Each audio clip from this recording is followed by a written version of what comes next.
এই ধরনের খাবার গরম করে খাবেন না, কারণ এতে স্বাস্থ্য ঝুঁকি বাড়তে পারে। নিচে কিছু সাধারণ খাবারের তালিকা দেওয়া হলো যেগুলো গরম করে খাওয়া উচিত নয় বা সতর্কতার সঙ্গে গরম করতে হয়। ডিম, বয়েলড অর ফ্রাইড এগস। ডিম পুনরায় গরম করলে এতে থাকা প্রোটিন ভেঙে গিয়ে শরীরের জন্য ক্ষতিকর হতে পারে। ডিম গরম করলে মাঝে মাঝে সালমোনেলা ব্যাকটেরিয়া বেড়ে যেতে পারে। চাল বা ভাত, কুকড রাইস। রান্না করা ভাত যদি ঘরের তাপমাত্রায় দীর্ঘ সময় থাকে, তবে এতে ব্যাসিলাস সিরিয়াস নামক ব্যাকটেরিয়া জন্মাতে পারে, যা গরম করলেও নষ্ট হয় না। আলু, বয়েলড অর ম্যাশড পটেটোস।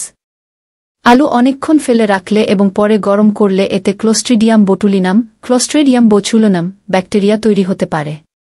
মুরগির মাংস, কুকড চিকেন। মুরগির মাংসে উচ্চমাত্রার প্রোটিন থাকে, যা পুনরায় গরম করলে হজমের সমস্যা তৈরি করতে পারে। পালং শাক, বিট শাক, স্পিনাচ, বিট গ্রিনস। এই শাকগুলোতে নাইট্রেট থাকে, যা গরম করলে নাইট্রাইটে পরিণত হয়ে ক্যান্সারের ঝুঁকি বাড়াতে পারে। গাজর, খরচ। গাজরও নাইট্রেট সমৃদ্ধ, তাই পুনরায় গরম করলে সেটা শরীরের জন্য ক্ষতিকর হতে পারে। Mushroom, mushrooms. রান্না করা মাশরুম দ্রুত নষ্ট হয়। বারবার গরম করলে এতে থাকা প্রোটিন এবং এনজাইম নষ্ট হয়ে যায়।